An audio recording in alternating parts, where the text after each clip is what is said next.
recognized symbol of excellence in sports entertainment.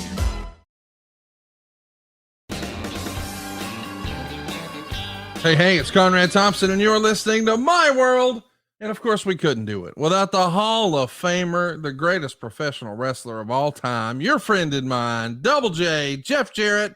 Jeff, how are you, man? Oh, happy Halloween, Connie. It's Halloween week. It's Dynamite week. It's AEW week. It's the Last Outlaw. No, all good, man. Coming off the big birthday bash of a man Coaster last week, turning 17. It just keeps rolling right along. But no, all good, Connie. I dominated in fantasy football this weekend. What else is new? Well, there you go. Got a win in each league. Our DraftKings things rolls right along, and it's funny how we're all stuck in a pack, but soon to break out here. Fair enough, but that's going well. Headed up to Louisville as people are listening to this. I will be in Louisville doing media, not Louisville, Louisville, and Dynamite Wednesday night at the Yum Center. Now, are you gonna go pick up your old pal Jim Cornette in Louisville and bring him down to see the show? I would love to have Corny. I'd love to have him. I mean, I know he doesn't travel, but that's the rumor and innuendo is that Castle Cornette is in Louisville. It is, or as you call it, Louisville. Why don't you just go scoop him up and bring him in right down Bardstown Road or Fern Valley or wherever he lives out in. Don't give us personal address here. Come on. No, heck, I don't know his personal address, but yes, the Derby City, as the locals call it, Connie. Louisville, Kentucky, home of Churchill Downs, home of the Louisville Cardinals, and home of AE Dynamite this Wednesday night. AEWTIX.com is where you can pick up your tickets. And let me just say, if the lights go off and the lights come on, somebody's getting hit with a tennis racket this Wednesday night. Tune in, AEWTIX.com. Of course, this past weekend, we had a lot of fun on the football side of things. Oh, Kentucky barely dropped the fall to Tennessee. Tennessee eked out a win, 33-27. This weekend, they've got Connecticut, and then they'll probably tote an ass whooping against Missouri. You know Georgia's going to break it off in them, and then they'll finish the season on a high note, just destroying and laying waste to Vanderbilt. However, wait. You just skimmed over like Missouri. Like your old lot of chatter buddy, Mr. Dave Green, you in with him? Well, they're ranked 14 and Tennessee's ranked 19. That is a fluke. Missouri hasn't had a good football team since Joe Burrow was playing. Wow. Junior pro. Wow. Yeah. I only bring that up because y'all lost to Florida, who boy, Lord bless them. They're not exactly setting the woods on fire this year, are they? Boy, what was that final the other night? It's pretty crazy to even think that this was real, but it was 43-20. And the week before that, it was 41-39. They were losing, or they were winning to South Carolina, but just barely. They beat Vanderbilt, and then Kentucky stomped them. I mean, this is a team that lost to Utah. Let's get off the Vols. We got the win this weekend. Barely. We're going to finish strong. I want to zero in on. Have you got your calculator handy? I do, as a matter of fact. Okay. Yeah, well, because I'm not real good at long form multiplication. There you go. Multiplication, addition, subtraction, division, all the stuff that goes with that. So Burrow is like $2 billion a year or something along those lines. Burrow contract value 2023. Let's just look that up. Okay, here we go. Wow. You know what? Let's just go ahead and say that in 2025, my man is going to be making $25 million. Okay. $250,000. That's in 2025. Okay. And how many games? 16, 17, I think 17. Oh, 16. Yeah. 16. So if we divide per game, we got to put that in there. Okay. All right. I can do that. Okay. So that's 1.578 million per game. Okay. All right. So can you pull up Titans third string? I don't have cotton in my mouth. I don't have Marlboros in my mouth. Tennessee Titans, third string quarterback, Will Levis, salary. He's probably not even going to come up. I mean, I don't even think they put. It says I'm the first person who's ever Googled it. Oh my gosh. Okay. Well, is it a 150 downside, minimum 52 dates, something along those lines? Or, what kind of is you can't even, your Google machine's not even pulling it up today, is it? Well, here's what he's getting. He's getting in guaranteed salary in 2025, 1.6 million for the whole season. 2025. Yes. So that's what we're doing. We're comparing 2025 Burrow versus 2025. Okay. Yeah, because that's when all the big money starts hitting, if you will. Oh, okay. So 1.578 million. Okay. We'll round it up to 1.6. Okay. Well, we're being generous. We're being generous. Meanwhile, the Titans guy, 100 grand. Okay. So yesterday, and I just look when you take a real snapshot of different things, look, I got to be fair about this, completely fair about this, because if Joe Park was on the stand deposing me, I'd have to be fair. Would you say that Burrow had his very best game of the season? Yeah. Burrow had his best game of the season by far. His completion percentage was 87.5. He had a quarterback rating of 134.8. He threw 283 yards and 3 touchdowns. Meanwhile, your man Will. But I just want to say, I just want to make, because this is, if we're kibitzing like best friends do, I just want to paint the picture. This is the very, very best you're going to get out of Burrow. Okay. Yeah. Right. So, well, I think we would agree. I mean, 87.5% completion. I mean, on the whole season, he's only averaging 66.3. His season quarterback rating is 87.5. And yesterday, because his QB rating was like 132, it really is a little bit of an anomaly, but we're going to give it to him. So that bumped his average up for the season to 87. I mean, his prior weekly quarterback ratings were 52.2 and 59.8, things like that. So to finally break 100 for him is pretty rare air. He's only done it 2 times total, once against the Cards and now once against the 49ers. And there's some dumbass in a group text who says something like, oh, they're comparing him to Joe Montana. Well, maybe it's because they're playing the 49ers, not because of his play. My God. I was so embarrassed for him. I was like, I wanted to side text the Monster Biz and say, please lose your phone. If you're in a text exchange with the Podfather, you are going south quick. He's going to annihilate you. He's going to destroy you. Do yourself a favor. Either turn your phone off or throw it in, the Hudson River, wherever you're gallivanting about. But it got embarrassing for him. But let's go back to our addition, subtraction, and calculation. 4 touchdowns. No, my bad. That's Will. Will had 4. Yeah, let's divide that in. 4. The Titans played about 25 grand a touchdown. That's what I was asking. So Will had 4 yesterday. Mm-hmm. So about 25 grand a touchdown. Right. Meanwhile, Joe Burrow has the Bengals paying $529,000 a touchdown. So that's the math I needed. 25 versus 525. What percentage difference is this, mortgage man? Because I mean, it's you can just spout this kind of stuff. I mean, at the drop of a hat, it's just like 21 times. 21.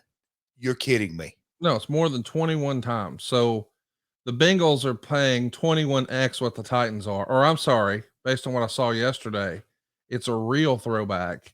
The Tennessee Oilers. Yeah, well, yes. I love when they first moved to town. They were called the Tennessee Oilers. Of course, we were celebrating the 25th anniversary of the Titans. And as I understand it, you actually got to sit down with the voice of the Titans, our old pal, Mr. Keith, and chat a little bit about the legacy of the Tennessee Titans. It was a blast. Got to go down there. And, man, I told Mike as we got started, I said, are we on a timer? He said, no.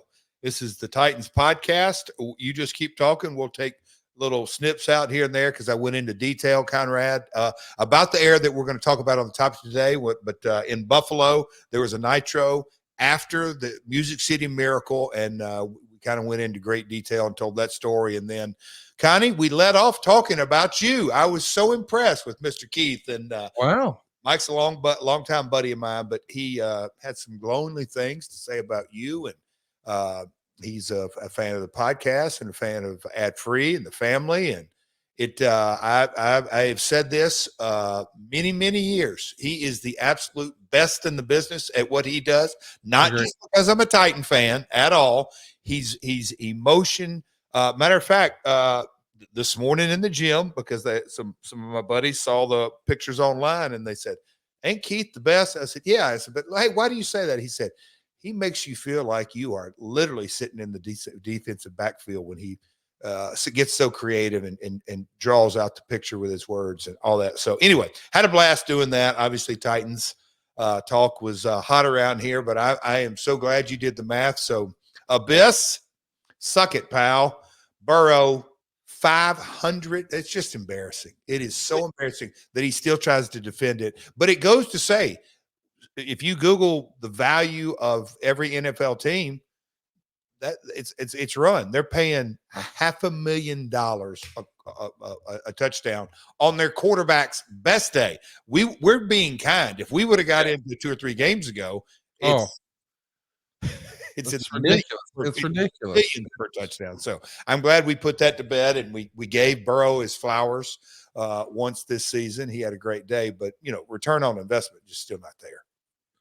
Well, I'll tell you what is here, a lot of wrestling talk, and we're going to get going. But before we do, got a quick question for you. Are you looking for wholesome, convenient meals for this jam-packed fall season?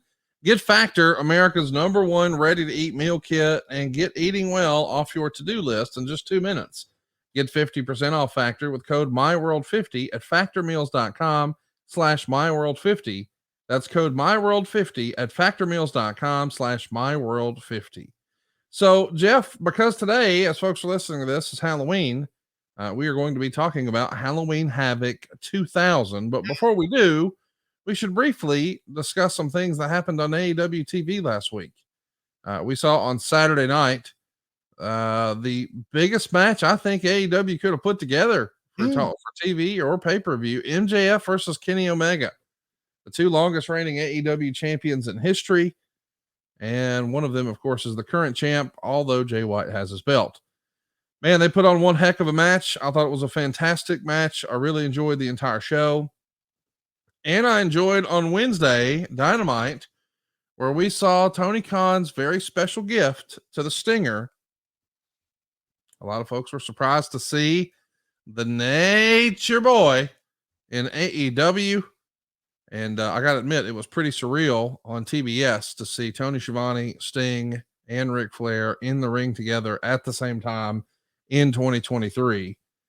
I guess the question is, are you going to try to stab my father-in-law in a parking lot again? Well, truth be known, AEW, shout out to their security team because they are very, very good, well run, well organized, fully staffed.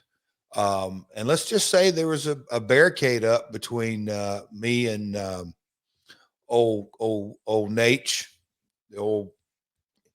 I'm going to get him, Conrad. If I see him in a back parking lot and Karen's around with the high heels, we're just going to kind of do rinse and repeat. But all kidding aside, Connie, how about that? For a long time, and I mean, we're going back a few years, for a long time, yes, because we're talking WCW today, but we'll say even NWA fans, to see those 3 in the ring, a lot of things we talk on this podcast would not have been on the bingo card or my bucket list or however you want to say it. But those 3 in the ring in 2023, the history of the 3 of them. And, Tony Schiavone celebrating his 40th year.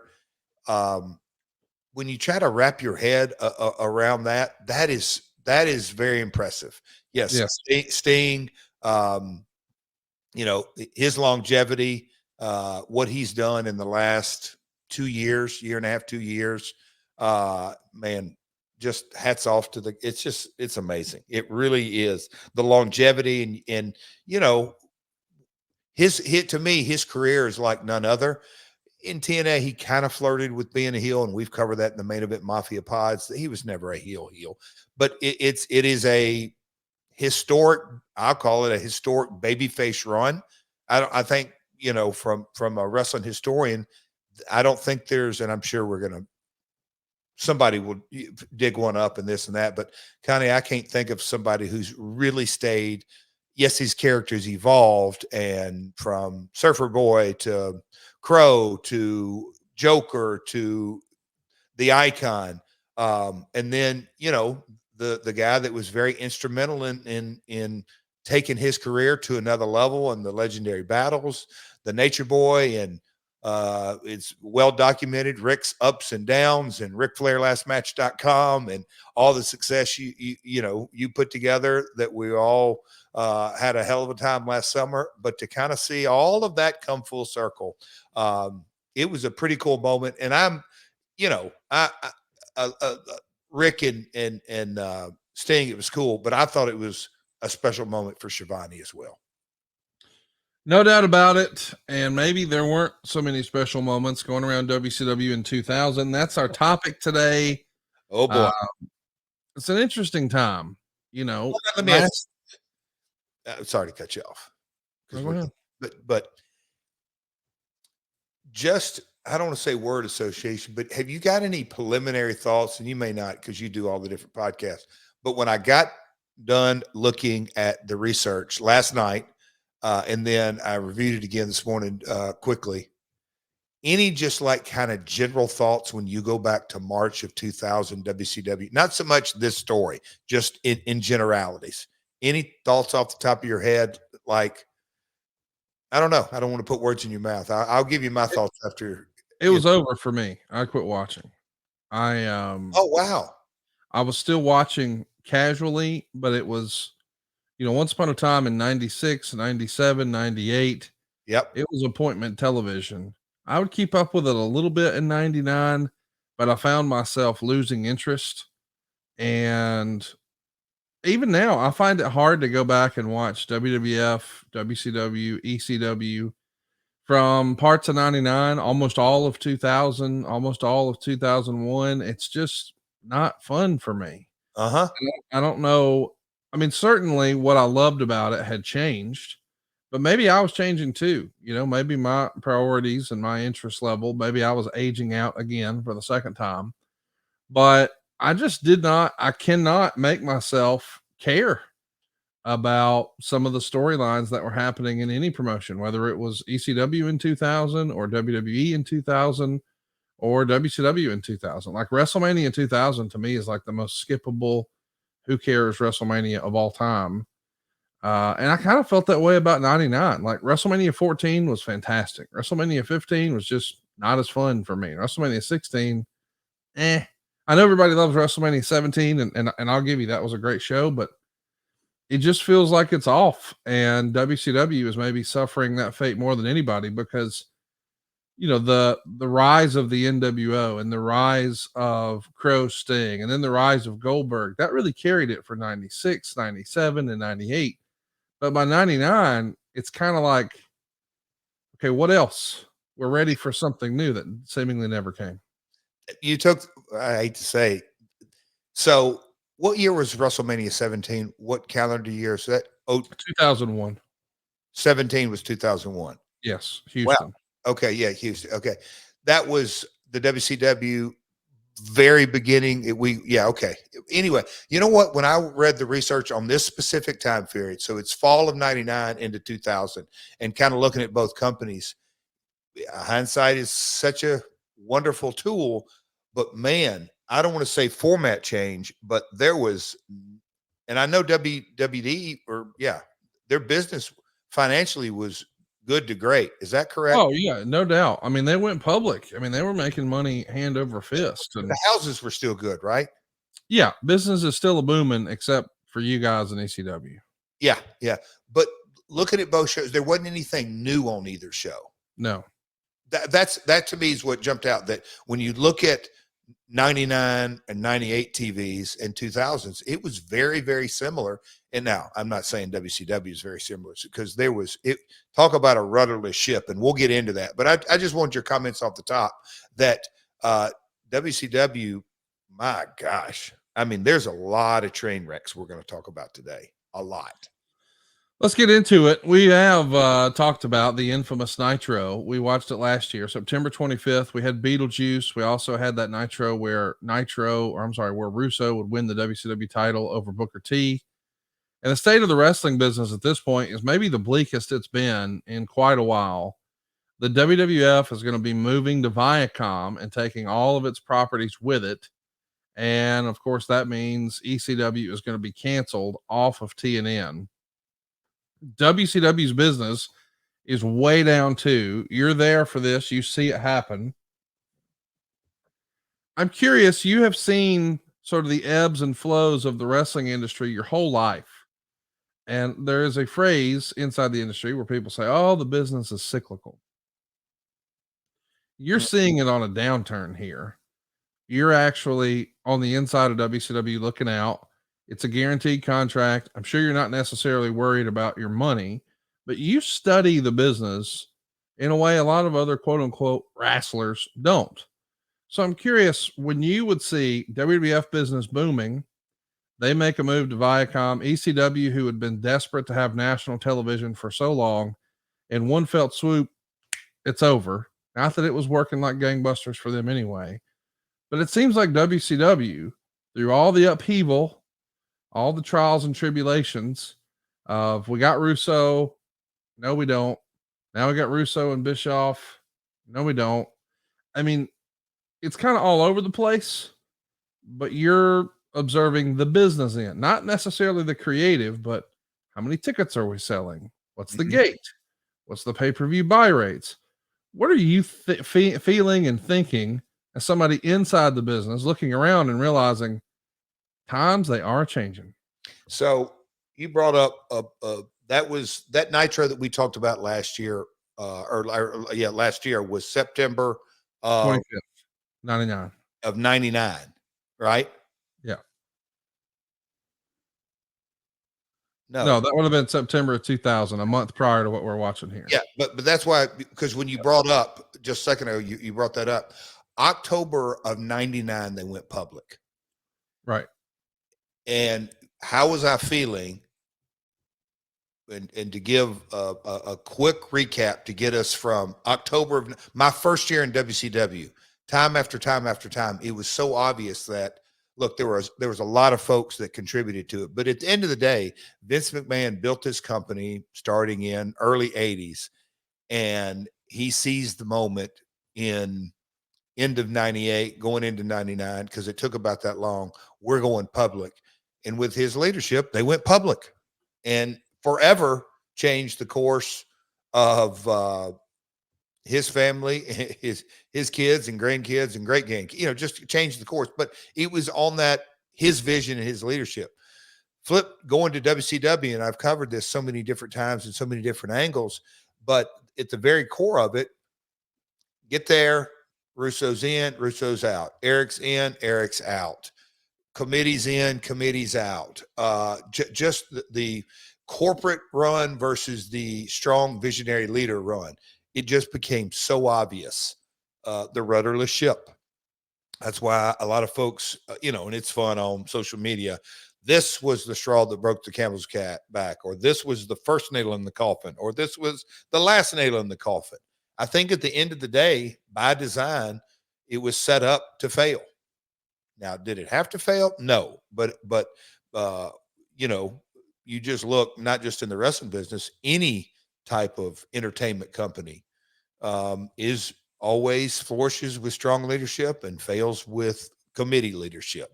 And this was the case in 2000. I mean, we're going to get into some nitros here and to, Australian tour and, just all kinds of stuff and creative leadership change in and out. All of it is, to me, it is a byproduct of lack of a leader. Well, the day after that Fun Thunder, where Russo's the world champ, and Beetlejuice got a guitar necklace. It's a taped Thunder from Pennsylvania with 1,620 paying fans for a gate of $47,380. This is not a house show. This is a television taping for Thunder. And now, a year prior, you're working in front of sold out houses every night. Yes, you're paid on the house, so that really matters.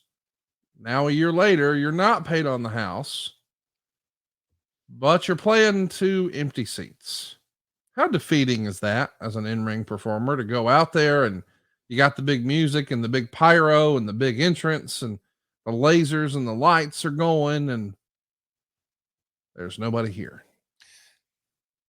You know, the blessing, the curse of growing up in the business. So being around the Memphis territory or going to Puerto Rico or going to Texas, I've worked in front of sellout houses and I've worked in front of terrible houses.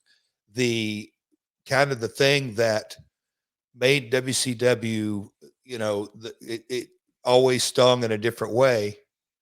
I would imagine on this Thunder, 5 to 6 to 7 stars were advertised that weren't there. And that from a business perspective, you can, creative is subjective, time of business, building, routing, ticket sales, marketing, all that kind of stuff.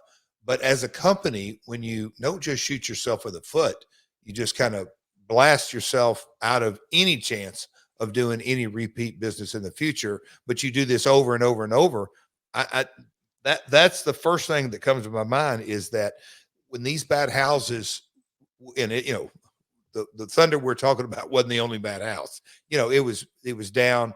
You go, why is anybody surprised? I mean, Right. Business is bad, but man, do we do anything to help ourselves? No. Well, let's talk about it because I've always thought it was interesting to see how you guys put on a brave face, but it's especially more interesting when your creative leader has a concussion. Yeah, Vince Russo got so jacked up on Nitro with a concussion that he flew home to Atlanta. And yeah, this is going to be tough. When you show up and it's sort of chaos like this, what's the tone and temperament of the crew? This is these episodes, Conrad, just because there was so much going on, and for years this has been dissected and talked about and rehashed. You know, even you know, our network here, the different viewpoints. It's been talked about. So sometimes my timeline gets messed up. But Russo got the concussion from Goldberg running through the fence in Long Island, correct? I know it was when he I know he got a concussion there. Yeah, sure. but I look, that's why it. But anyway, him getting a concussion as a performer, on the one hand, you go, why should anybody be surprised? Vince is not a wrestler. I'm not saying that, you know, but Vince don't mind taking an ass whooping, but you're kind of putting yourself out on a buffet. I'm not saying to get hurt, but accidents can happen, and it is a very physical type deal. And I don't say play Murphy's Law, but it shouldn't have come as too big of a surprise that he got hurt. And then you have to kind of extrapolate out saying, okay, let's think about this. If you're the lead writer or head of creative, and then you're putting yourself in harm's way, who's really at fault here? Is Uniondale? I mean, I know you said Long Island, and I was hesitant because the Uniondale is Nassau. Nassau Coliseum. Is that Long Island? Yes. Yes. Okay, so you're right. I mean, I knew it was the cage match, and I knew it was the night before, but I wasn't sure. Like, all right, Nassau, is that Long Island? Because I've never actually been to Long Island. No. Well, no. How about that? Guess where AEW's last pay-per-view of the year is this year that just got announced? Where's that? Long Island. Oh wow. Yep. So a little homecoming for MJF. There you go. Right in his backyard. So you're going to cut a promo on the show, building to your match against Sting at Halloween Havoc. And Luger's going to come out and you're going to sarcastically introduce him. Go ahead. What's the date? Because this September 26th, 2000, Wilkes-Barre, First Union Arena. And we're building toward October Halloween Havoc in Vegas. 2000. Yes. Yep. In this promo where you're trying to build to your match with Sting, Luger's going to come out and join you. General Erection comes out. Eventually, Lance Storm comes out. And eventually, we set up a match. And that's what we're working with here. You and Lex Luger against Lance Storm and General Erection. The next Nitro is from the Cow Palace. Oh, boy. Get ready, folks. This is a big building. Everybody is familiar with this iconic building that housed Super Brawl with Hogan and Piper and so many other iconic major wrestling moments. 1,941 paying fans who pay a whopping $63,000. We're booking major buildings.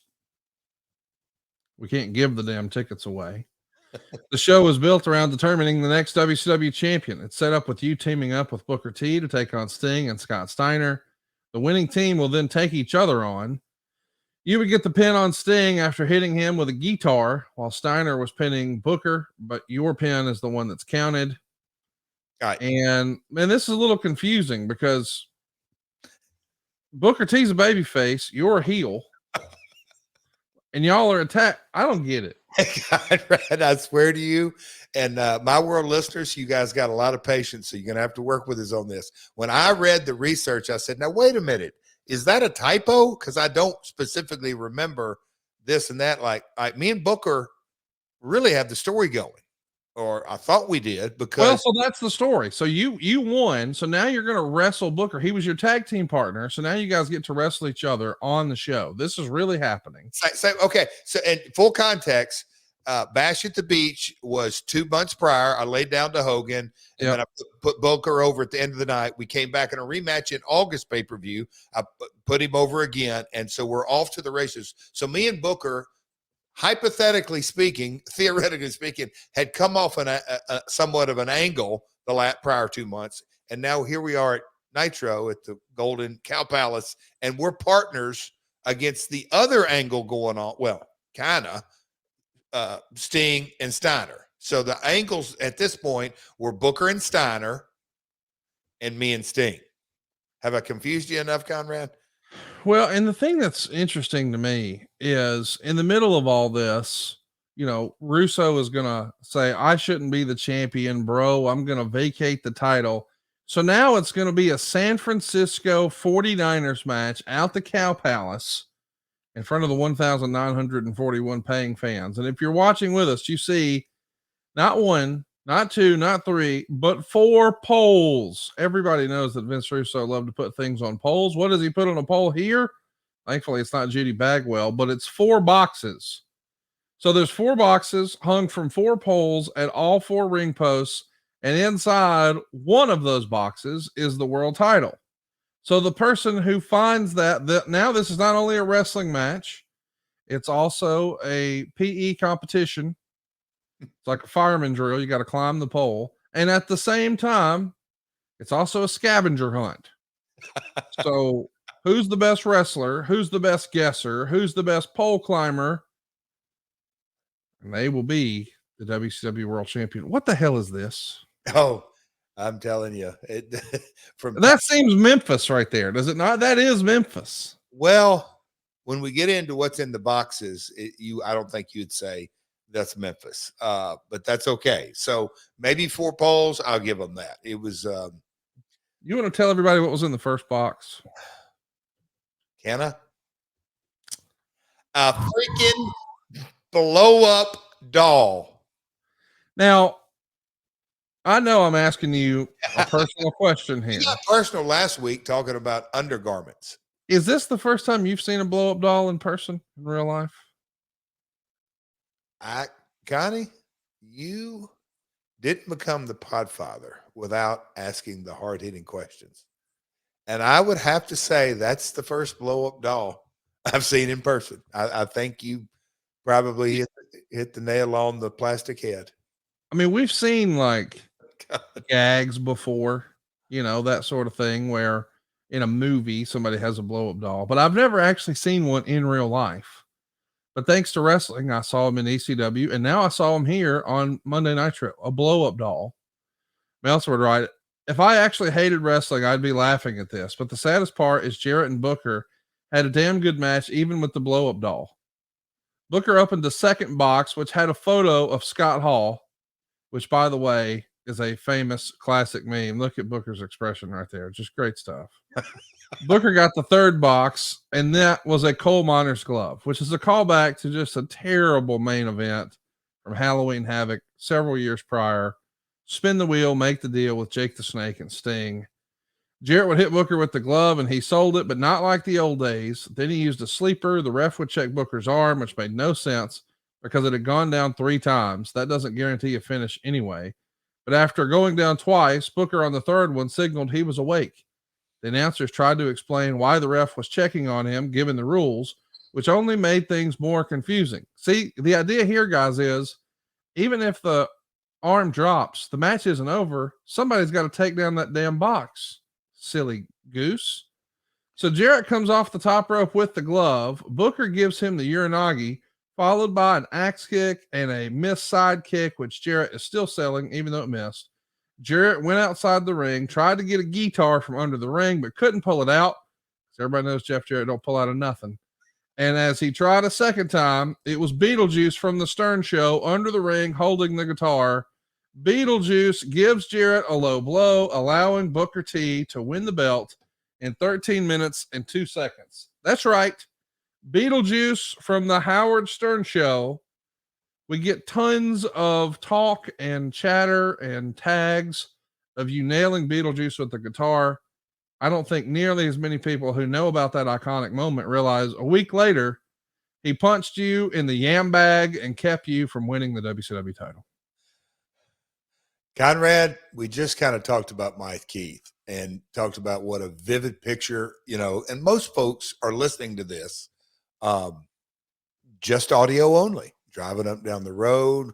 We appreciate them tuning in, press pause, go in, make a little dinner, kick it again. Mike Keith actually says he listens to us lots of times during the summertime while cutting the yard. And I said, well, there you go. Yeah.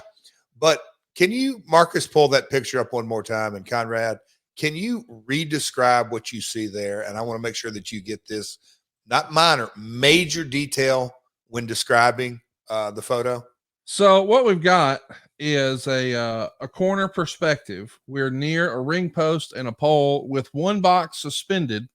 Yeah. We see in the distance 3 other poles with strings hanging down, but no boxes attached.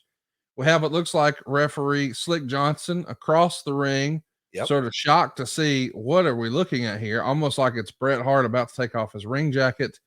We see Booker T taking a knee and looking over his shoulder in disbelief, channeling his inner Ron Simmons. Damn. And we see you spread out trying to climb to the top rope. Your right foot is on the turnbuckle between the actual turnbuckle and the ring post. Your left foot looks like it's on the middle rope, and you're trying to make your way to the top rope to secure that box. But a little person in a Superman costume, and we know this to be Beetlejuice because it looks like Honey, I Shrunk the Demolition Man. He has blonde hair. He is punching, and it doesn't look like he's punching you in the posterior. It looks like he's punching you right in the coin purse. Conrad, to me, if you just walked in off the street backstage and see different guys, but I have lived this a couple of times. When you see Beetlejuice in the Superman outfit, it's the best. Conrad, it just takes it to another level. It does. Like, what world are we living in? I wish some longtime Stern listener, if Borash has ever listened to this, he can maybe get, where did Beetlejuice come up with the Superman motif? Like, do you know, like, how did he become Superman? That's a great question. I think he was just Super Beetle. at that point, and I'm for it. I mean, I couldn't help but watch that and wonder, man, what are they smoking? Here's what I know. It had to be a bad habit. And cold turkey might be great on sandwiches, but there is a better way to break your bad habits. And we're not talking about some weird mind voodoo from your crazy neighbor, Beetlejuice, Howard Stern, or Vince Russo. We're talking about our sponsor, Fume. You see, they look at the problem in a different way. You know, not everything in a bad habit is wrong. So instead of a drastic, uncomfortable change, why not just remove the bad from your habit? Introducing to you Fume. It's an innovative, award-nominated device that does just that. Let me explain. Instead of electronics, Fume is completely natural. Instead of vapor, Fume uses flavored air. And instead of harmful chemicals, Fume uses all natural, delicious flavors. You get it. Instead of bad, Fume is good. It's a habit that you're free to enjoy, and it makes replacing your bad habit easy. Your Fume comes with an adjustable airflow dial and is designed with movable parts and magnets for your fidgeting, giving your fingers a lot to do, which is helpful for de-stressing and anxiety while breaking your habit. The taste blew my wife away. She absolutely loved the crisp mint. She said it was way more flavorful and felt very fresh, much better than she expected. And there's tons of other great flavors. There's orange vanilla and raspberry lemon and sparkling grapefruit. And how about maple pepper and white cranberry? Something for everybody. You're going to appreciate the look and feel of this. It's made out of beautiful real wood. It's a cool shape. You'll just feel cool using it, but it's also well weighted and perfectly balanced, which means it's fun to fidget with. You see, stopping is something we all put off because it's hard, but man, switching to Fume is easy, enjoyable, and even fun. Fume has served over 100,000 customers and has thousands of success stories, and there's no reason that can't be you. So join Fume in accelerating humanity's breakup from destructive habits by picking up the Journey Pack today. Head to tryfume.com and use the code MyWorld to save 10% off when you get the Journey Pack today. That's try FUM and use the code MyWorld to save an additional 10% off your order today. So let's get back into it here. What do you remember of that match? The 49er match. Yeah. I mean, what's going through your mind? Like, you know, you've seen it all. Well, there's a couple of things in that. I've never been in a 4 quarters box match with a blow up doll. Okay. I didn't really get the Scott Hall picture. I still don't really like to a wrestling fan. I don't, and I remember having these conversations and I was like, whatever, you know, this is, I go work, I'll go do this. Me and Book always had really good chemistry. I mean, we did some kickoff shows together a couple of years ago, and we've got good banter. I mean, when we see each other in a locker room or whatever, always have, to me, good chemistry. And I think Booker is one of those guys. You better pack a lunch, as they say. But I think both of our efforts, we like to go out and work. I think that's our game face mentality that both of us had. But put in these circumstances, you know, it's not always easy. But again, showbiz, we get it. Sports entertainment. Let's go do the very best we can. I don't know if you've ever seen Scott Steiner laugh, Conrad. Have you ever seen Scott kind of lose it in laughing? It's no, I've seen him laugh, but not lose it. No, few and far between. So our man Beetle, Super Beetle, was supposed to just hit me once in the below the belt. He decided to kind of just let her roll. And if Marcus, at some point, if we can get kind of a clip of this, there was multiple shots. I'll just say this: Beetle got his stuff in. But man, so you're saying he was working stiff? Oh, he was working a couple of stiff shots. He hit me, I don't know, 3 or 4 or 5 times. It's like Scott said. He said he was like he just Scotty really got a kick out of this high spot or leading to the finish, but. Old Beetle hit up under that. And you forget about these things. Like, I wonder who was up under there with him to give him the signal to go, or did I give him the signal? It was Shuli Agar. Not really, but that would have been great. Would have been great, but no, it was another microcosm of WCW creative at the time. But and by the way, speaking of creative at the time, I want to mention Booker's title win for you over the vacant title is the 20th title change in WCW in the last 35 weeks. Think So about I'm not saying just all titles. I'm saying the world title, this actual big gold belt.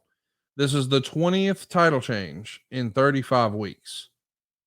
I want to compare that to, because I think everybody recognizes that in spirit, the big gold belt is effectively the linear NWA heavyweight championship. for sure.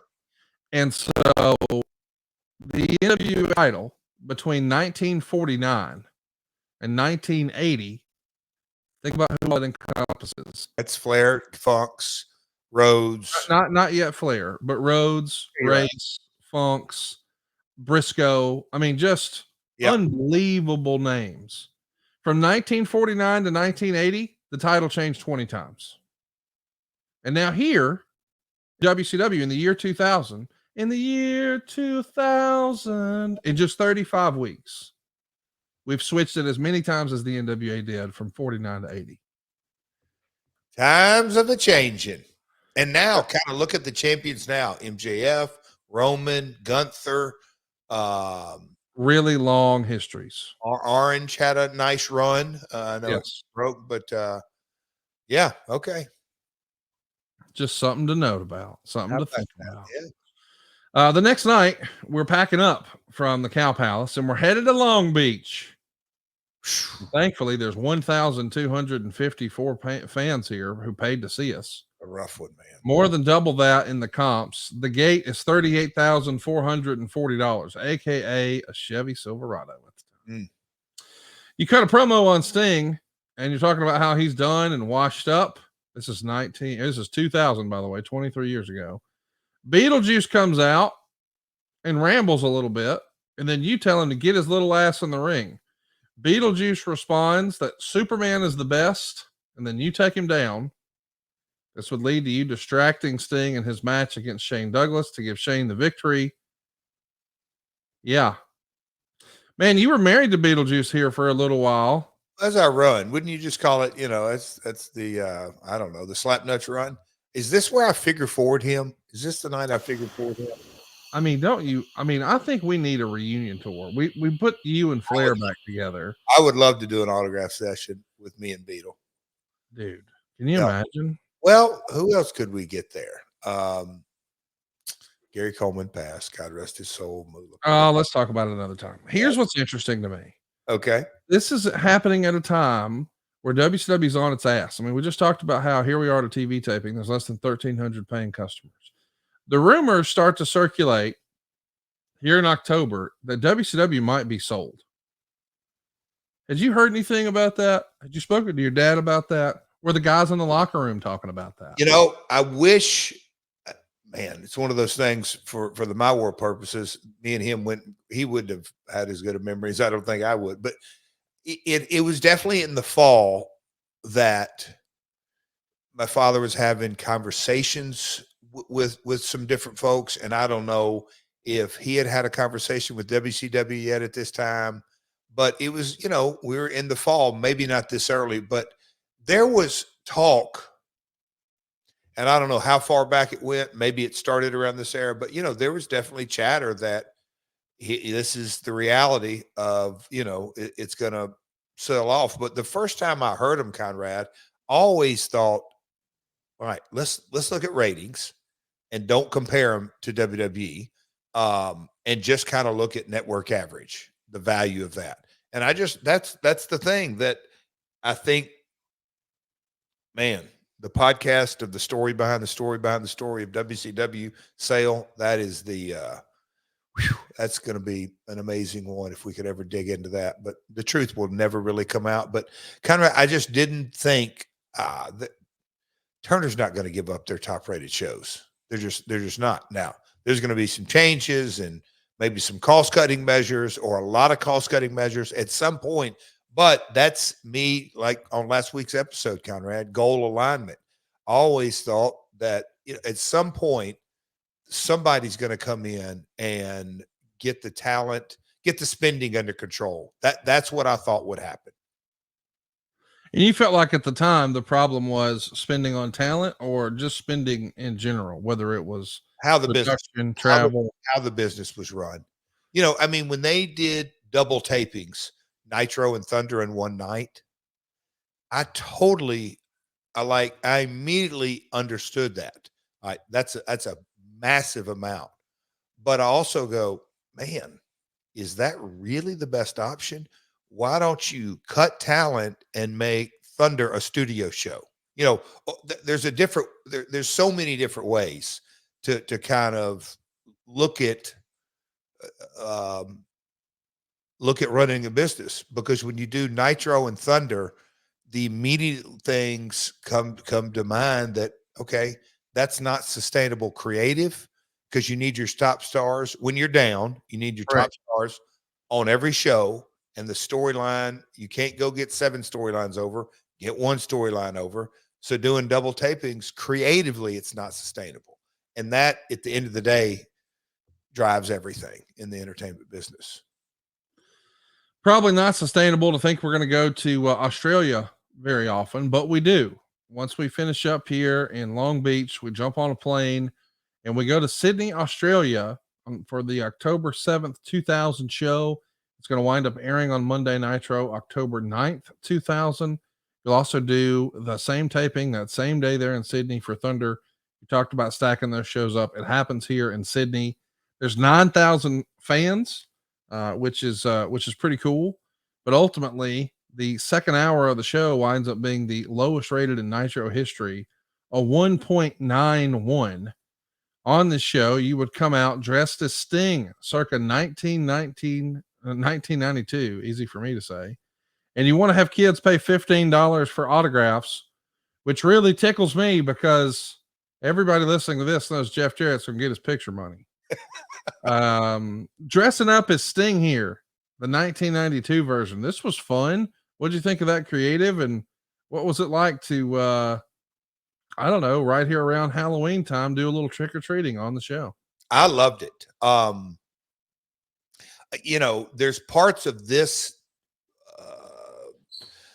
this time frame of me working with Sting that I really enjoyed. Other times it wasn't Sting, it was the circumstances. We both kind of knew that, wow, this is too much, or this creative is not really going in the right direction and all this. But, you know, as that picture's being shown right there, me and Sting face to face, that's Sting's original jacket that he dug up and had to haul all the way to Australia. But, you know, the face paint that I had on, Sting, I mean, I didn't do that. I know either he did the outline and a makeup artist, but just doing all that, and the reaction and the people in the arena when I stepped out, it was a big baby face pop.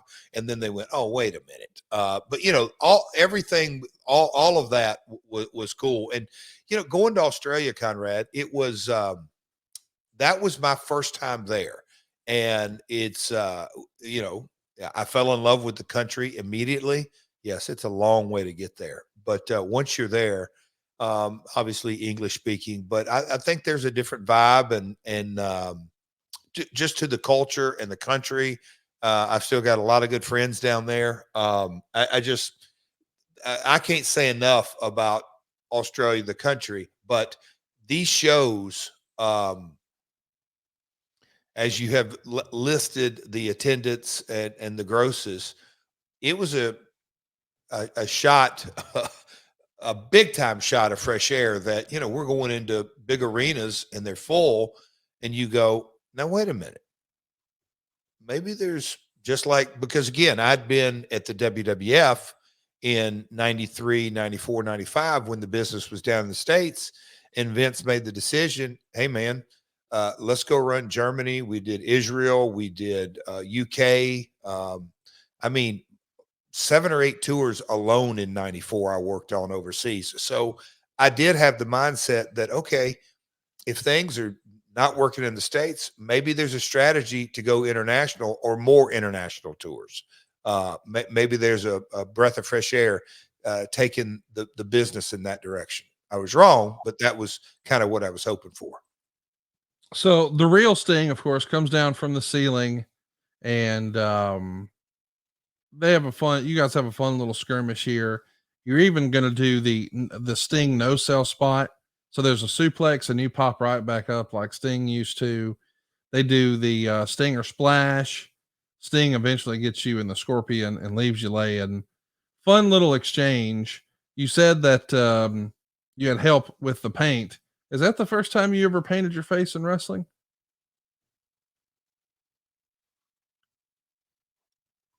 Definitely the first time I ever painted Sting. Yeah, I guess it would. Yes.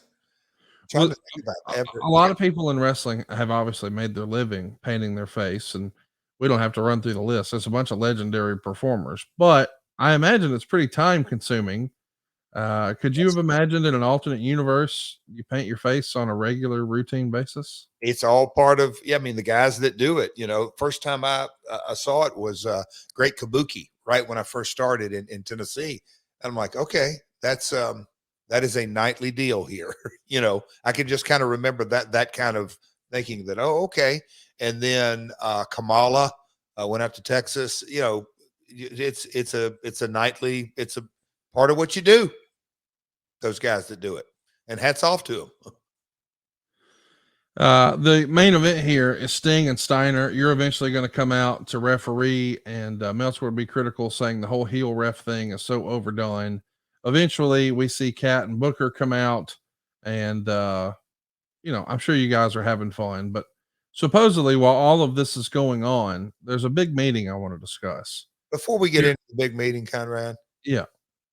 can't believe both of us forgot this. Okay. My infamous Doink Lawler. Oh, you're right. Man, you're right. I totally forgot Doink. I fooled old Doink and Dinky and screwed Dinky up. That was a fun angle. That got heat. That would have been like 5 or 6 years prior to this. Yeah. Yeah, 94-ish. Bruce loved that. Anyway, that was a lot of fun. So anyway, keep rolling. Terry Taylor has a meeting here, and it said at the meeting, Taylor said Brad Siegel had told him there were 4 companies look at buying the promotion, including Mandalay Sports and Bischoff, along with groups from Japan, Germany, and France. The WWF was never mentioned. Taylor also said Brad Siegel said it was not a given the company would even be sold, but they are entertaining the offers.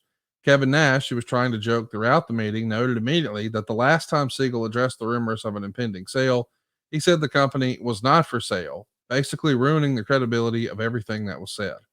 While some talent had certainly heard the McMahon rumors for at least a week, when the talent left on October 4th from LAX to Australia, all the talk regarded Bischoff buying the company, which created a mixed reaction, and most had heard nothing serious, if anything at all, about a possible sale to WWFE. Do you remember this meeting, and do you remember Nash's comment? And how was that sort of met, the idea that Bischoff might be steering the ship again? So was the meeting in Long Beach, or it doesn't really say? It's before we went to Australia at TV. I was under the impression it happened in Australia. See, I don't remember being there. I don't. Okay. I wish I did, but I just don't. I don't remember being there. Were you hoping that Bischoff might buy it, or were you secretly hoping Vince would buy it? Oh no! If Eric was at the very top of the list, because we needed change, and Eric had a track record. But again, I'm going back to, I didn't really think anybody was going to get it. I didn't think. I did not see a day that network executives would say, "Hey, let's take our 2 of our top 10 rated programs off the air completely," because they owned it. Right. Okay, cut costs, don't kill the program. Throw the baby out with the bathwater, so to speak. I just could not fathom it. On Thunder, you're dressed up as the old Sting again. Mike Sanders comes out and you lay on your back like Bash at the beach, and you ask Sanders to pin you. So, quote unquote, Sting can have the best match he's had in years. So you're doing this whole dress up routine and back-to-back shows. Sting eventually comes out, runs you off, and defeats Mike Sanders in their match. The main event that night has Ernest Miller beating Kevin Nash when Sanders hit Cat with a chair, and it's a big schmoz with Sting, Steiner, you, Chronic, and Goldberg all getting involved. I know you said you enjoyed the experience to Australia, but I think our man Hoovy Juice probably had a different experience. XT Observer Gonzalez, 24, was arrested after police officers using spray as he had stripped himself naked and was throwing chairs and screaming obscenities and threatening to kill himself near the hotel restaurant. WCW officials called police when they were unable to control him at about 10:40 a.m. as he was stripping off clothes out in front of the hotel in front of wrestlers, patrons, and autograph seekers while people were eating breakfast at the restaurant hotel. He's also swearing and yelling at wrestlers and office people, including Rey Mysterio, Conan, Terry Taylor, and Disco. Several of the wrestlers and WCW officials are trying to get him under control and failing to do so, so Terry Taylor calls the police. The situation was said by one official to be scary to the point they were afraid his reaction to the drugs was potentially life-threatening based on comments he was making, and they were unable to get him to his hotel room where it wouldn't become a public and media spectacle. There was also some fear that even if they got him in his room, he'd try and jump out the window and kill himself. So put heat on WCW officials who called police, Taylor in particular, as opposed to settling it quietly, and on everyone involved for not subduing him, being that he's not a big guy, but not among those close to the situation. All attempts to control him failed as he wildly was throwing blows at anyone who came near him. So listen, I think it's a little unfair that Meltzer says, oh, blame Terry Taylor for this. Hey, if the guy's whacked out of his head and you can't reason with him and you're worried he's going to be a threat to himself or others, what are you supposed to do? Did you see this? And if not, what were you hearing about it when everybody got together again? Yeah, that's the kind of little things, not to go down the Meltzer rabbit hole, but those are the kind of things that are a little disappointing, that it's not a critique of a wrestling match, or subjective creative decision. It's kind of, now wait a minute, Dave, you need to do a little bit reporting on this.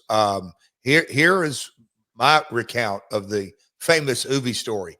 We landed in Australia, got to the room, and the time changed, but there was a pretty big group of us, 8, 10, 12, maybe more than that went down. I think we started in the hotel bar and then went down to another nightclub. And in the nightclub, got late, and I think folks were going into, it was kind of attached to an after hours club, and we went back there, and then we left shortly thereafter, and we all just headed back to the hotel. Everybody went their separate ways, ate, and went to bed. But Conrad, the next morning, late morning, and I don't know who called who, but I remember calling Scott saying, hey man, turn on the news. And like the old school CNN, it wasn't on CNN, but it was a local kind of a news, just a clip thing that every 10 minutes, it's kind of the same stories just over and over and over. And they kind of showed video of Juventud outside our hotel and him being put into the police wagon. And they kind of blurted out and, start calling around. And I was just like, what the hell? Hoovy was with us that night. And so I immediately went, okay, he took something. This ain't, because, just the reports. And then you talk to folks that there was a lot of concern for his personal safety and others' safety, and that they had tried. And when you know that two of his very best friends, Ray and Conan, were on the scene, it's not like they were peripheral. They were there and they had no luck. Then you go, okay, it's bad. It was a bad deal. And I don't think anybody faulted Terry, or my best recollection, it was they had to do what they had to do. And I mean, that's what I'm saying. His safety, and there's stories of him. There was a patio and a gazebo and a tree out there that he started to climb, and he was hallucinating. I feel to this day, I'm just like, what a bad trip. What a nightmare for everyone involved. And then, you get into the story that he's locked up, and you feel bad for the guy, and you're like, oh my God, you're in a you're not in your native country. And how's all this going to happen? And man, I hope he comes down and he's okay, and just his safety and his health and all that. But yeah, it was a major deal that made headlines everywhere, and obviously not in a positive way going into our show. It was a mess. And then, the once, I don't say the dust began to settle, but yeah, you start thinking, okay, he's okay. He's awake and coherent, and the drugs are out of his system, and he's kind of run through that. Is right now, what are they going to do to him legally? And I think, back home, AOL Time Warner officials, there was legal officials across the board. Obviously, the promoters, the TV, there was everyone on board. How are we going to rectify this situation? And I think, by the grace of God, they said, Juventud, let's just let bygones be bygones, but you're on a plane and you're going home now. And that's my recollection of it, Conrad, but a bad deal, a really unfortunate deal for all involved. It's reported that WCW got $1.5 million for these sold shows in Australia. The promoter, I think I'm reading here, his name was Paul Dainty. Did you ever do any business with him? Paul's a great dude. Long time. I mean, you can look at his history. He's a legendary promoter in Australia, New Zealand, Southeast Asia. I mean, just success after success after success. He was the WWE promoter of record for many, many years after that. The big Melbourne show, he ran point on that. Paul's a great guy, know him well. And the Packer family, who was involved, and people Australia know, but it was a really big deal that WCW didn't just come down under and run 2 or 3 shows. They brought the Marquee Nitro and Thunder tapings. It was a big deal. Obviously very successful. And again, hindsight, this is a wish list, man. It could have kind of catapulted WCW doing international business like we see today in so many ways. That what could have been, but Paul's a great guy. Let's talk about what's next. We see Booker T defeating Douglas to keep the title in 9 minutes and 3 seconds. And Meltzer would say Steiner did the commentary, and I have no idea what he said because 60% of it was bleeped out. He wasn't even swearing. He was ripping on Tori Wilson's complexion, calling her ugly, talking about acne, etc. It was so ridiculously unprofessional. Wilson gave Douglas a chain, but Kidman came out. Kidman fell into Madeja, and Steiner attacked Kidman. Conan attacked Steiner, and you knew with Conan around, he was going to have to get his ass handed to him. So Jarrett came out and did just that. The finish was Booker using the Uranagi. Match was average, but all the directions made it entertaining. Jarrett beat Conan. Douglas went after Tigress. Jarrett then hit Tigress with a guitar and gave a sloppy stroke to Conan for the pin. And the ref counted with all those bits of busted guitar right in his view.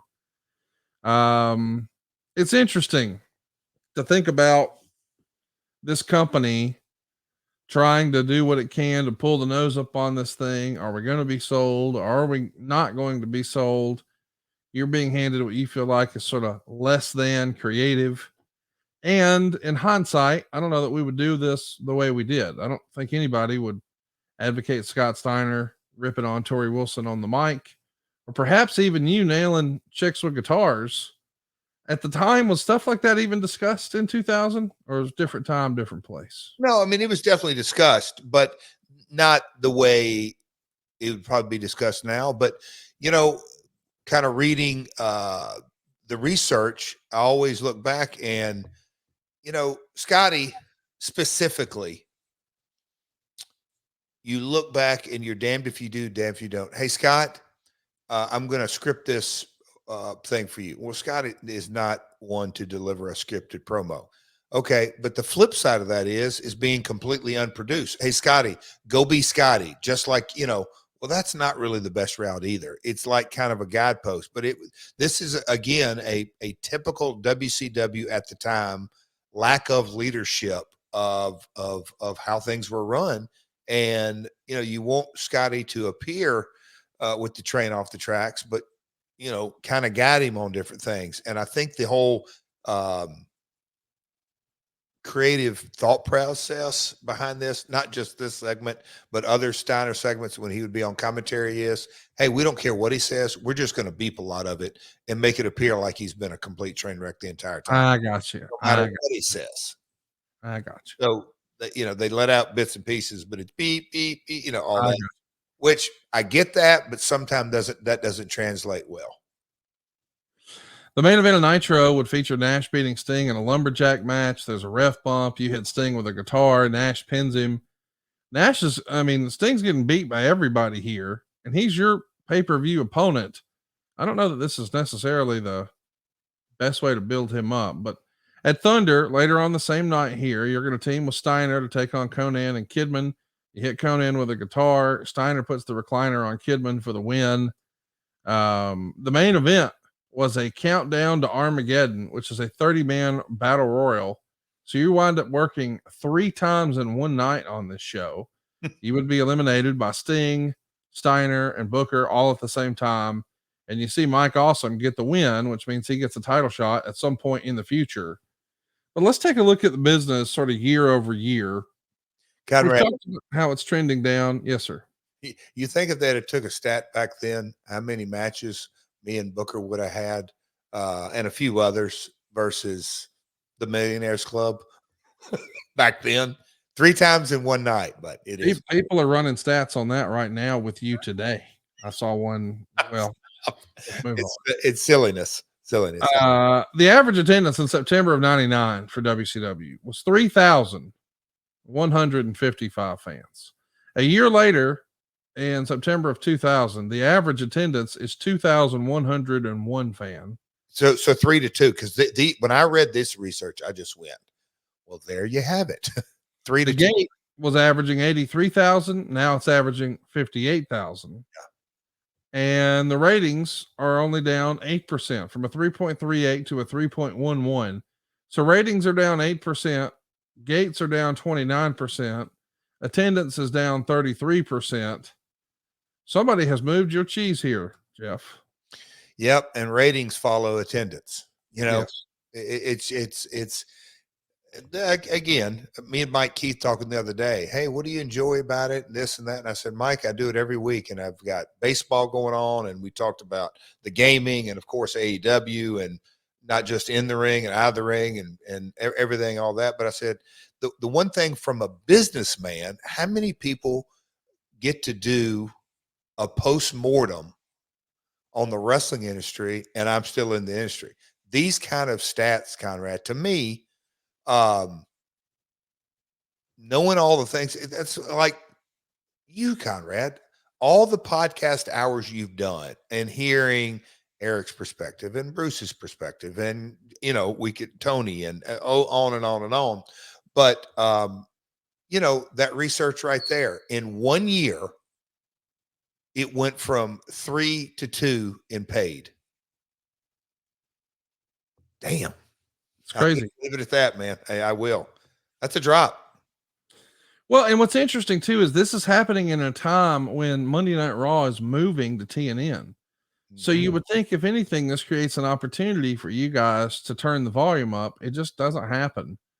When you guys return to the United States, it's a dual taping, Thunder and Nitro in Little Rock. So the same thing we did over in Australia, we're going to stack these tapings up now in Arkansas. Oh, I was going to get you to ask, can you, and I keep saying Google on here, is this in Little Rock? Is this the Nitro where Steiner brought the Tiger? I'm not sure. I just wonder how we find that. And if so, is that Tiger King? Do you have a story about the Tiger you want to share? No, he a legit, not like, a little kitty cat, like I'm going to say the weight wrong, 400 pound, 600 pound, full grown tiger backstage.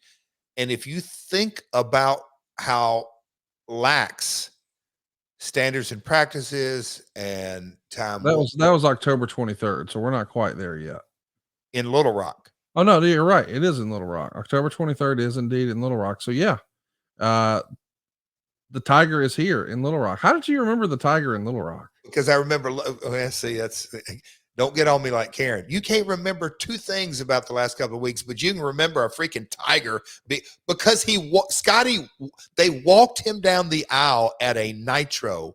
No, I remember and thinking it was the craziest thing ever. I mean, 8 years prior to this, I think, maybe 9, we saw Big Josh, who would go on to be Doink. He walked a couple fucking bears to the ring. And I'm like, this is not what you do. I mean, those bears and tigers, oh my, they don't know how to work. What's to keep them from tearing up the 24 remaining WCW fans that are there? Now, in Arkansas, that tiger may have jumped in the crowd, but he may have limped to the back because some Bubbas out there may have had something for him. I was going to say, but hey, when Tiger King came out during COVID, COVID, and I thought, because the Tiger story has always really stuck in my head. That Scotty, nobody would tell Scott no. Oh no, I'm gonna walk him down. It's gonna, and I remember Ray Mysterio. We were backstage, just like, this is unreal. That freaking Tiger. It's like, who's gonna stop him if he? Oh, he's on a leash. Oh, okay, yeah, that's really gonna work. Yeah, a leash. Famous for taming tigers. Oh my. When you show up to the building here, you find out that your old pal, who once you considered yourself to be the chosen one, Vince Russo's not here. And instead it looks more and more like Terry Taylor and Johnny Ace are running the show. Was it a different feel with Russo not there and with Taylor and Ace running the show? Now, by this time, in a year's time, Vince started in September of 99, and now we're in October of 2000. This had happened twice. We had concussions. We had knockouts. We had him and Bischoff reuniting in April of 2000. It was just it was such a disheartening environment to work together. And I've stated this, there came a point where I always just on, God rest his soul, my old man, the mentality. Hey, son, bad house tonight down in Boonville, Mississippi. But you know what that means. You make sure that you do everything you can do to make the people that actually did pay and that are there, you damn sure don't penalize them. You go out and bust your ass and do everything you can to entertain them. And that was the mentality that I had, Conrad, for sure. Well, it's apparent that things are not going well. Oh God. This is the lowest rated unopposed hour in the history of the show. And the second hour is the lowest rated hour in the history of the show, except for a compilation show. So we're setting records every week, but in the wrong direction. Yep. And on Nitro, we would see Booker T do an interview. Steiner's going to come out. They start brawling. You come out to help, but the lights start flickering, and here comes Sting to make the save. Everyone from the back, except Goldberg, comes out to separate you guys. And later that night at the Thunder taping, another all-time low for this Thunder show, the main event is you teaming with Chronic to take on Goldberg, Sting, and Booker T. And it's reported the original plan was for the heels to go over in this 6-man, but maybe there was feelings that would have killed the attempt at Goldberg's restarted win streak. So that has to change. Sting winds up ducking a guitar shot and pins you with a scorpion death drop. I guess it makes sense that we have you get a win here over Sting, or Sting get a win over you heading into the pay-per-view, because everybody and their brother has beaten Sting on the way here. But do you remember this finish being changed? That originally you were going to win with Chronic. Now, well, that was going to mess up Goldberg's streak. We kind of didn't think about that, so he can't lose. There was we're in the time frame that showing up, nothing was really written in stone. And it wasn't a long-term plan by any stretch. And if they had written it, it was the prior couple of days. And yes, there were injuries, and yes, there were no shows, and who's in and who's out, who's going to be here this week. So there was no cadence or vision or direction, and certainly no long-term planning. It was a mess. And Sting, like myself and Booker and a few others, we just came up and whatever works. We came up and because everybody knew it was going upstream. Everyone at this time. Well, I'll tell you something. We don't have to worry about selling too hard because you all get it. Blue Chew makes you real damn hard. Harder to follow than WCW booking in 2000. It's BlueChew.com.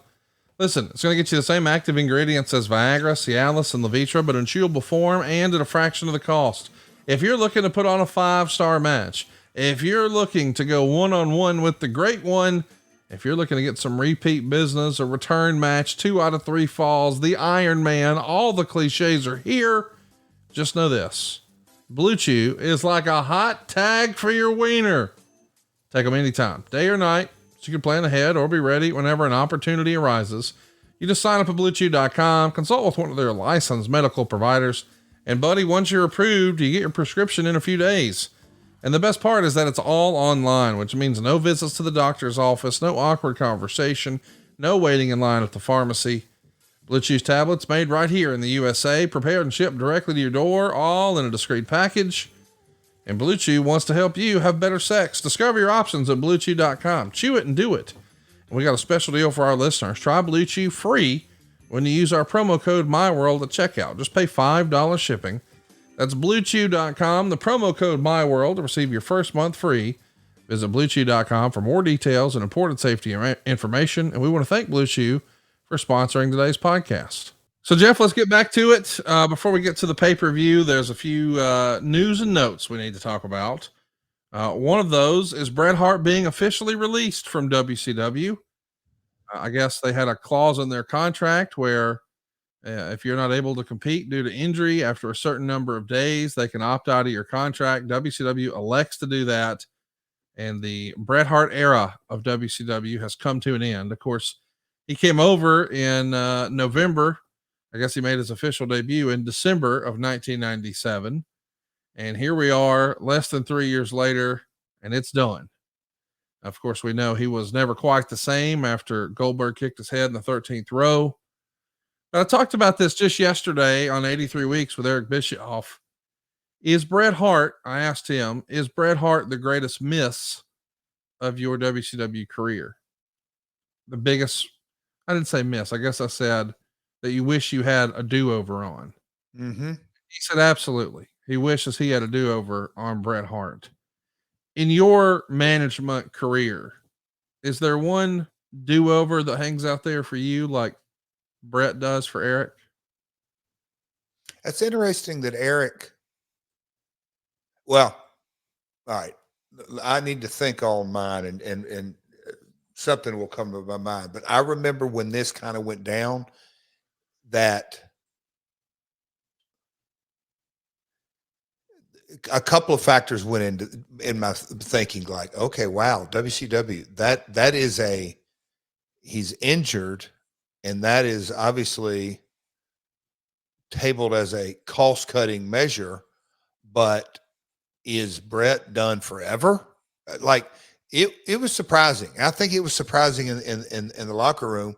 And also I thought, and partly I'd known Bret a long time, my own relationship and my Bret relationship, in that, wow, he went from, we'll call it the Montreal screw job situation, and it just really went south. I can't say from day one, but his WCW career never followed. So it was one of those things that I remember in kind of the whole timeline of WCW, that just massive disappointment in that it takes creative and talent. If you don't have both, you are a rudderless ship. And it was disheartening. Biggest misses, Conrad. I know people are going to eat me up on this. Going to say, remember this or remember that.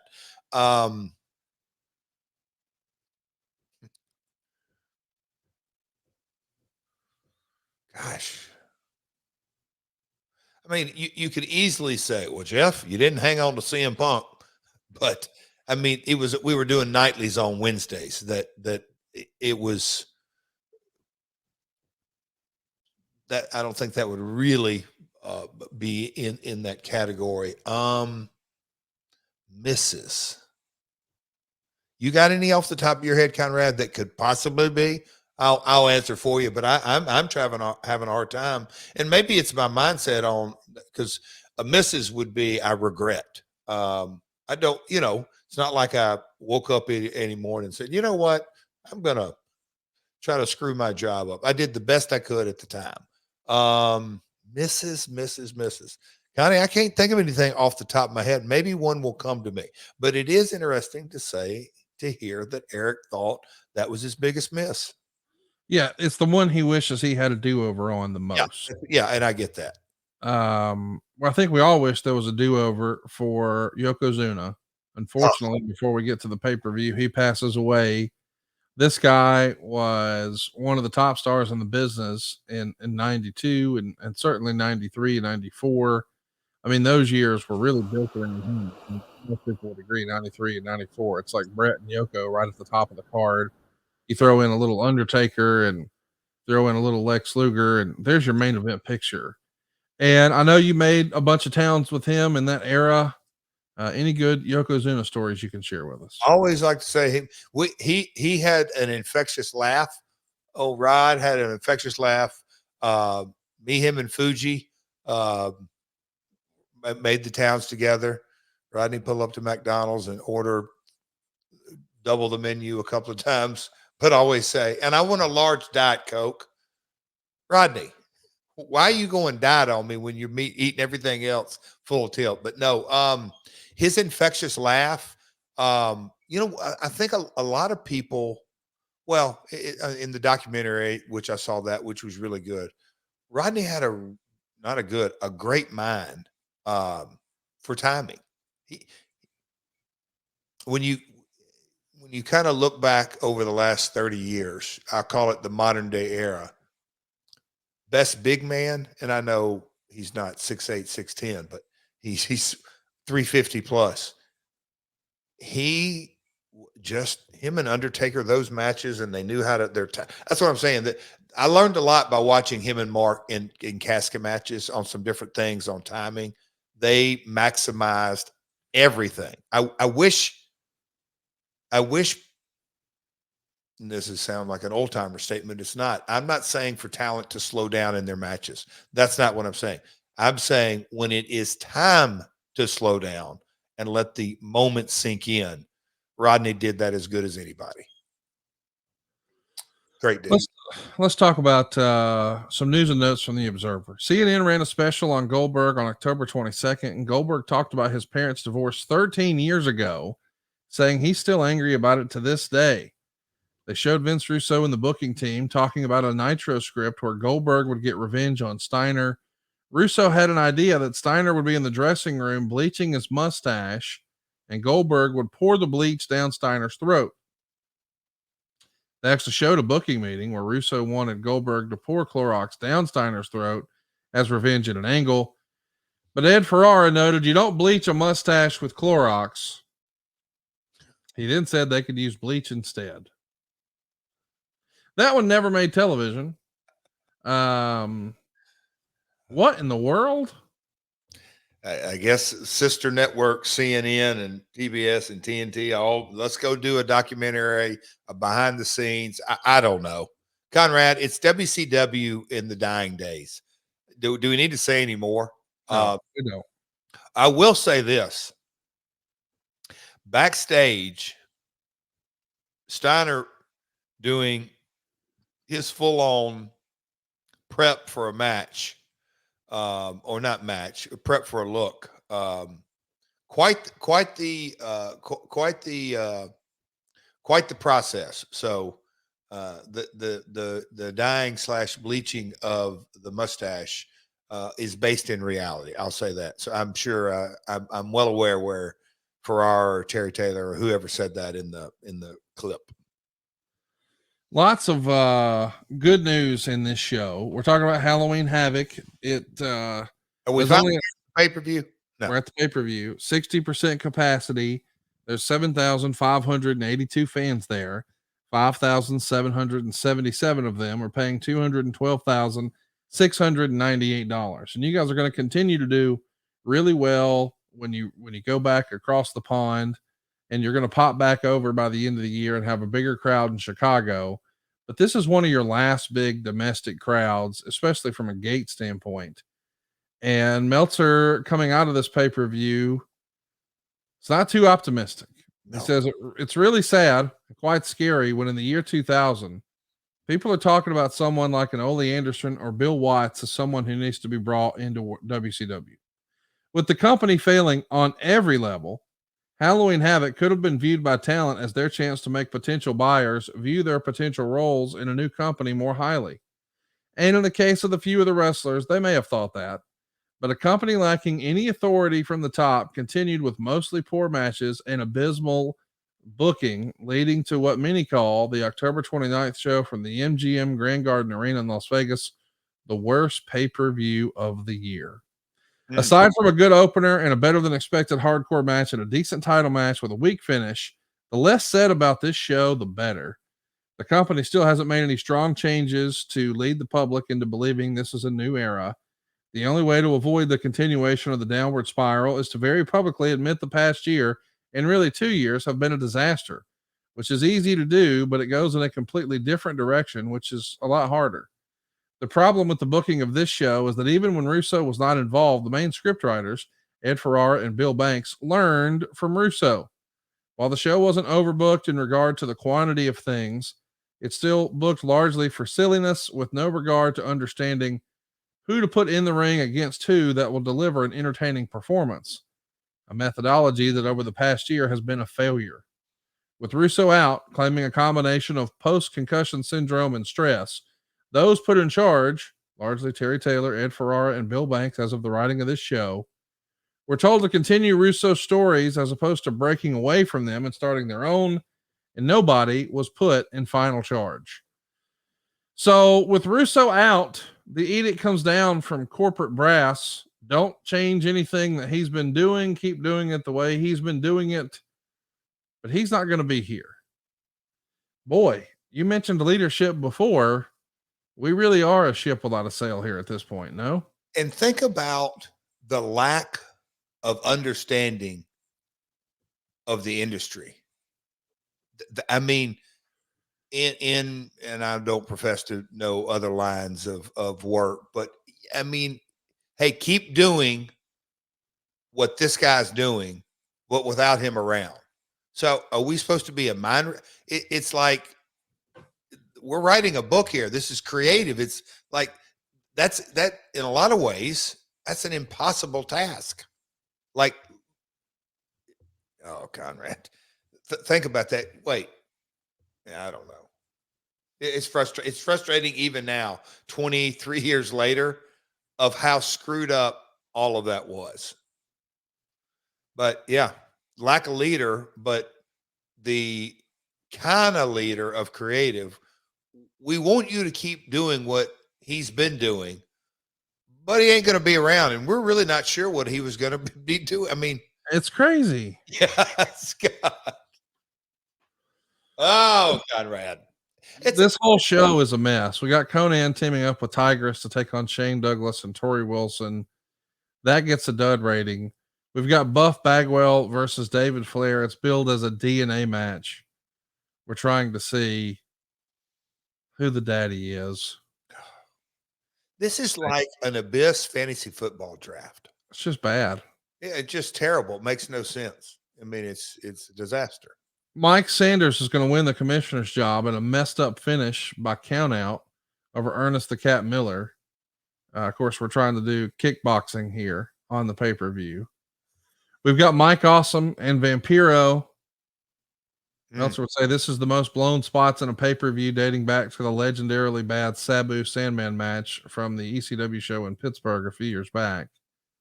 With Russo gone, why is Awesome still doing that 70s guy gimmick?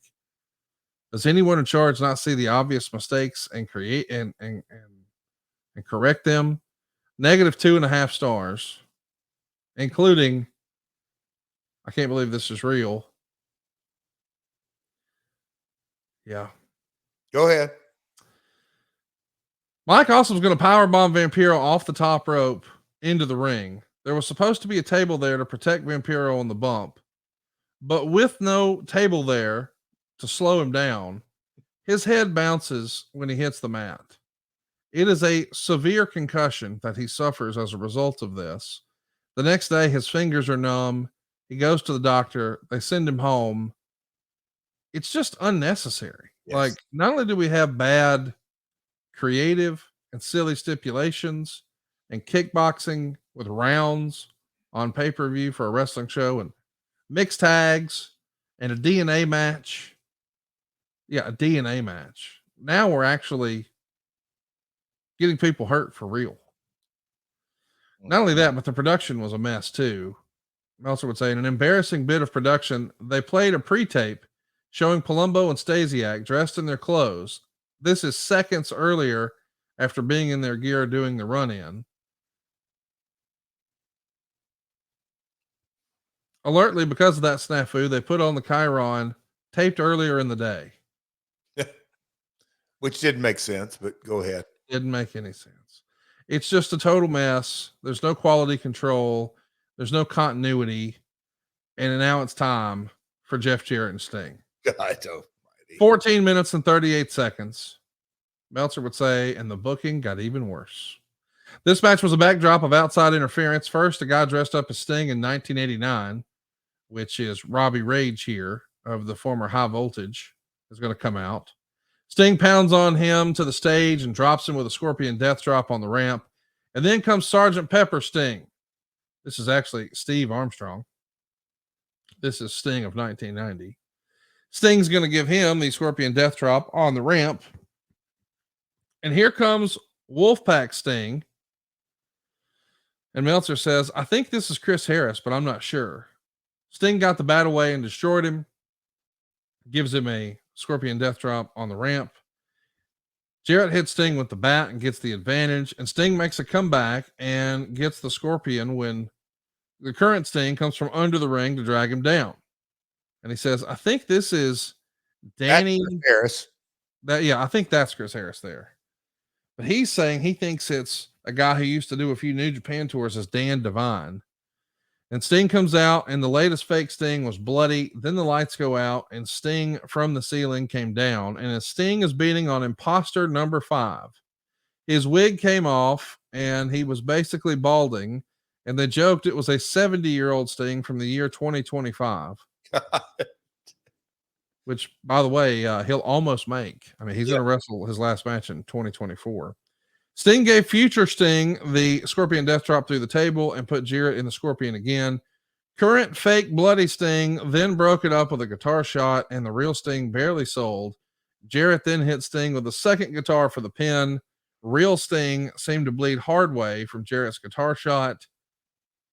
14 minutes and 38 seconds. The Observer gives it half a star. The Torch actually likes it and gave it 2 3/4 stars.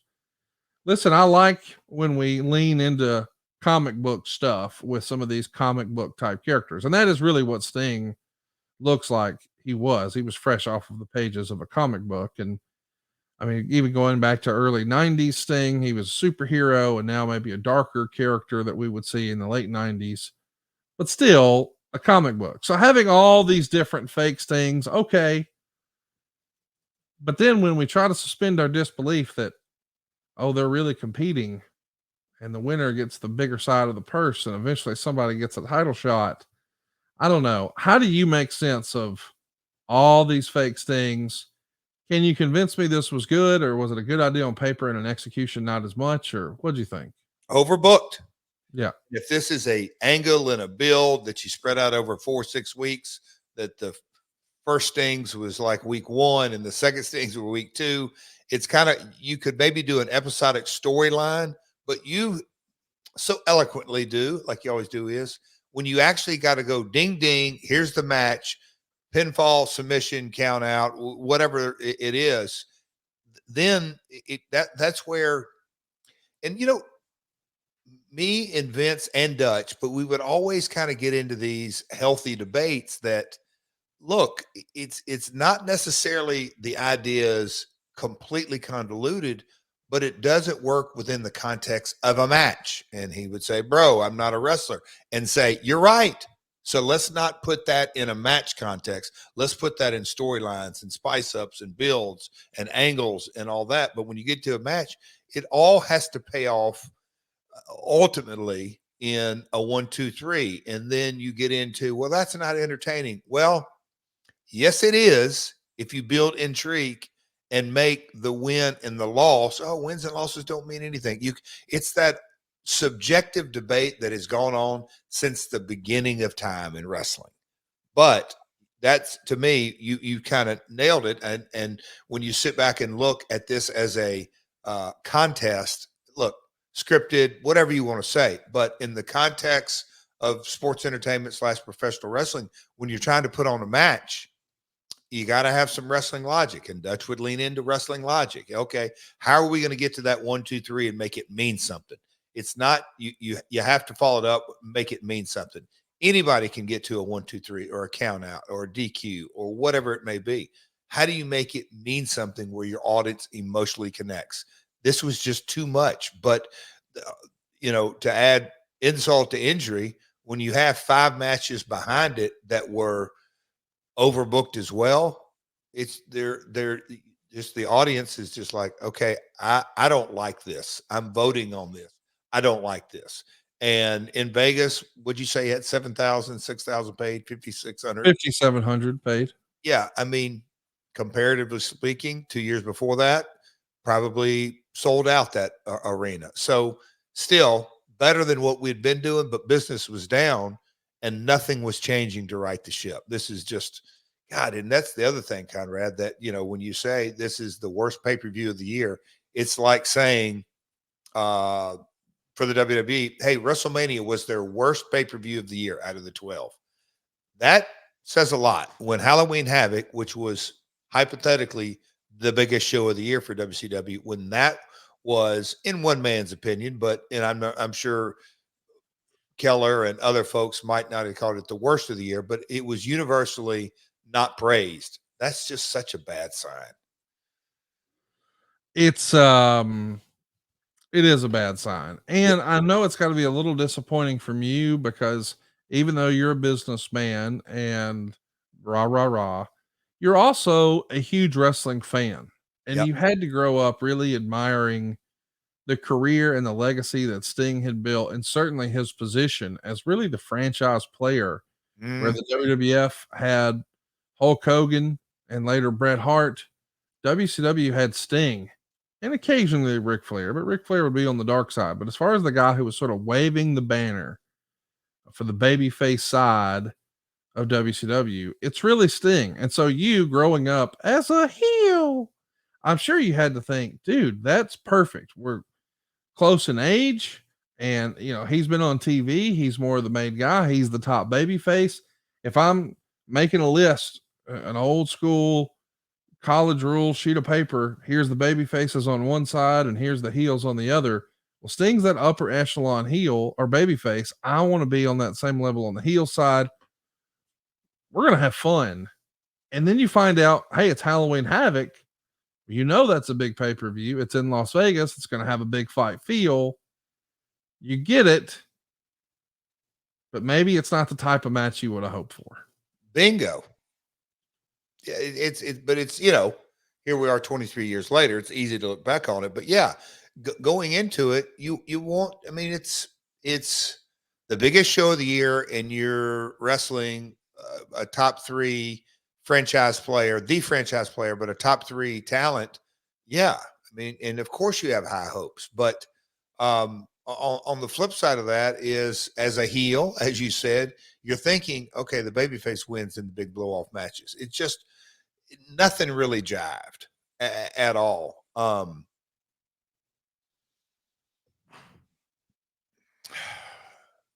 Just disheartening in a lot of ways, but at the time, Conrad, yes. But I'm sitting here thinking about that stat you said about the title changes, and then, the Australia, and then you talk about the ratings and just where the business was at. It's what life experiences I've had, Conrad, in this business, huh?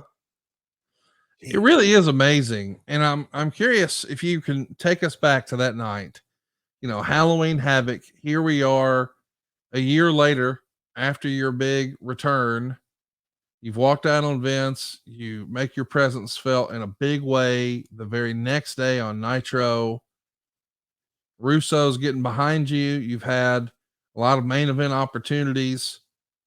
But in July, you have terrible creative, Bash at the Beach 2000. You're supposed to be wrestling Hulk Hogan. This feels like a dream come true for you. And then just a couple of months later, here you are against not just the former face of the WWF with Hulk Hogan, now the former face, a current face, I suppose, of WCW. And at Halloween Havoc, and once again, the creative just has to leave you feeling disappointed, if nothing else. And in a relatively 2 years prior, 98. Yes. How hot Hogan Sting, them two guys, though, not just the company, but those two guys.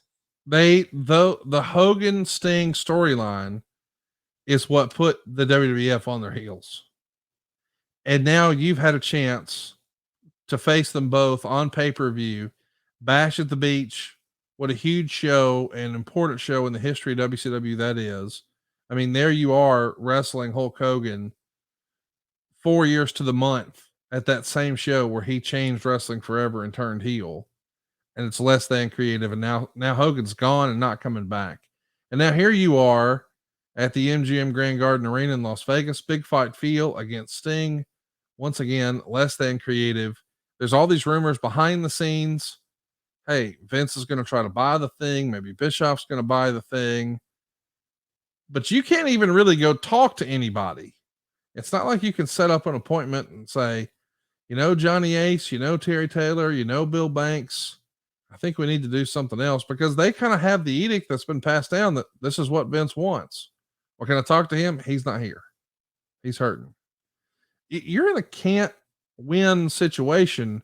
Are you in the back of your mind when you're headed back to the hotel after this and your head hits the pillow and your mind wanders before you fall asleep? Are you thinking, please, Lord, send me Eric Bischoff? Wanted change. Yes. Eric was at the very top of this, because if there was anybody that was going to get a deal done, it was going to be him. Yes. And I'd heard, and my dad talked again. I'm going to go back. It's not selling, and he's all this, but nothing came to fruition. But if something was going to happen, yes, Eric can create change. But you go into, it's not coming off this network, or is it? Or it just all those. But Conrad, can I give you a little? We're wrapping down here toward the end, I think, because we're getting at the end. Yeah. I thought a couple of times this summer, but I took the jet skis out this weekend and I ran them real hard. But the thought came back into my brain. I'm gonna share it with you, okay?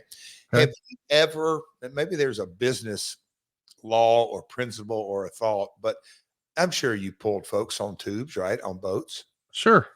And as you pull them along, if you kind of, cut one way, they get outside the wake, and then you cut them another way, they get outside the wake. And, if you're really going and you make a pretty hard turn, the person on that tube back there gets up all the way parallel to you in the boat. You've done that? Yes. They say that if you're getting pulled on the tube, to catch all the way halfway, I don't know the speed. I've heard, you're going double the speed of the boat and all that. But I had the thought, Conrad, this may sound completely silly, but it's our old friend, that word momentum. Yep.